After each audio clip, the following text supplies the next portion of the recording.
working on Ronnie's was an absolute pleasure. Yet again, with these kind of things, if you're part of a well-oiled machine and everybody's on the top of their game, ranging from Ollie, the director, to Paul, the editor, Eric, the producer, Millie, the researcher, to Gary, the music supervisor, you all communicate, and when it works perfectly. And it was such a pleasure to work on. It was very organic. It was a film made in the edit, really. And working with Ollie, it's my second film with him. It's just an absolute pleasure. Not only is he just a super guy, and he's super calm, never gets flustered, and that just gives you confidence to do what you have to do. Gentle pushing is the way to make these films, and just so you don't disappoint people rather than the other way around.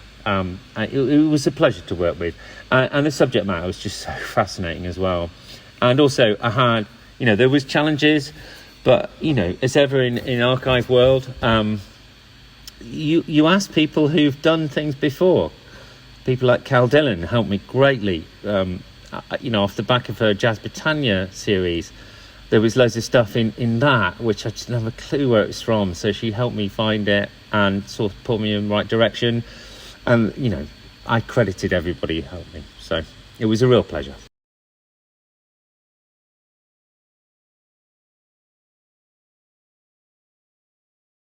A lot of that came down to working with Paul, the editor, who is he's a machine and just brilliant.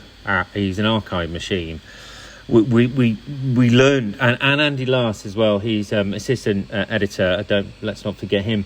We just figured out a system of when we ingested material, we made sure that the source time codes matched the burnt-in time codes. So we didn't have to subsequently type out everything at the end. So it just made things a lot quicker. That was just a revelation. Also as well, we were in one room because it was quite tight budget. And so we had one tiny room in Soho, just around the corner from Ronnie's, above another jazz club. So it was kind of like method filmmaking. We could hear the jazz floating up from downstairs, and it just was infectious. And I heard about the Jimi Hendrix recording, and we managed to find Bill, who recorded it himself, and it was the night before Jimmy died, and it's his last ever recording. I fought for that to be in, and it went in, and it's only audio, but the story is fantastic. But it also, it's one of the first films it's taught me, it's not about necessarily the subject matter. This is not a film about jazz. It just happens to be set amongst the jazz background. So it's actually a film about friendship.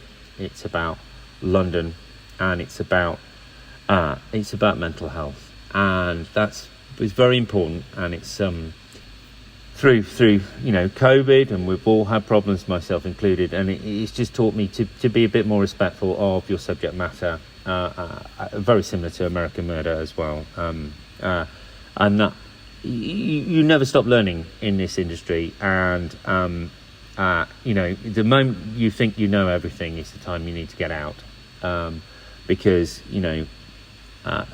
ranging from Andy, the assistant editor, teaching us how to do the time codes, I was like, oh, wow, my mind was blown, to Ollie's use of voice interviews, and just getting so much out of his subject matter. And also as well, like on Ronnie's, apart from the Jimi Hendrix thing, there isn't, most of the material has been seen before, but it's just actually the way you tell a story is the most important thing.